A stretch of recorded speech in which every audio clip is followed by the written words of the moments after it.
অন্যের ভালো করতে গিয়ে যারা নিজের কথা ভাবে না, একটা সময় তাদের পাশে কেউ থাকে না, কেউ থাকে না।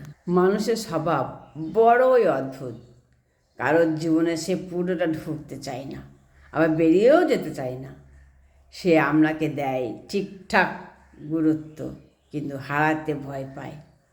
তাই একটা অদ্ভুত দূরত্ব রেখে দেয়, যেখানে আপনি কারও প্রিয় নন, তবু আপনি কারও অভ্যাস হয়ে থাকেন।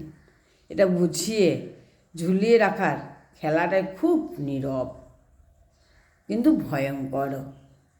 এখানে কেউ সরাসরি কষ্ট দেয় না, তবু প্রতিদিন একটু একটু করে আপনার মন, আপনার আশা, আপনার আত্মসম্মান ক্ষয়ে যেতে থাকে। আপনি অপেক্ষা করেন, হয়তো সে আপনাকে বেছে নেবে, সে স্পষ্ট করে বলবে, আমি তোমাকেই চাইছি। কিন্তু দিনের পর দিন সে হয়তো আপনার বুকের ভেতর জমে থাকা ভারী পাথরের মতো আপনাকে পুরোটাই মানে করবে, পাথর চাপার মতো, মানে এমন ব্যবহার করবে। তাই মানুষ বড়ই অদ্ভুত।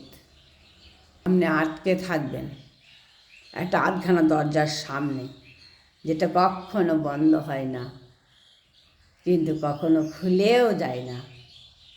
আমি অনুজ একটা বুঝি, এই অবস্থায় নাম ভালোবাসা নয়, এর নাম মানসিক একাকিত্ব। কারণ যে মানুষ সত্যি ভালোবাসে সে ঝুলিয়ে রাখে না, সে ধরে রাখে। আর যে ধরে রাখতে পারে না তার উচিত ছেড়ে দেওয়া। ঝুলিয়ে রেখে কাউকে ধীরে ধীরে ভেঙে দেওয়া কোনো সম্পর্কের ভাষা হতে পারে না।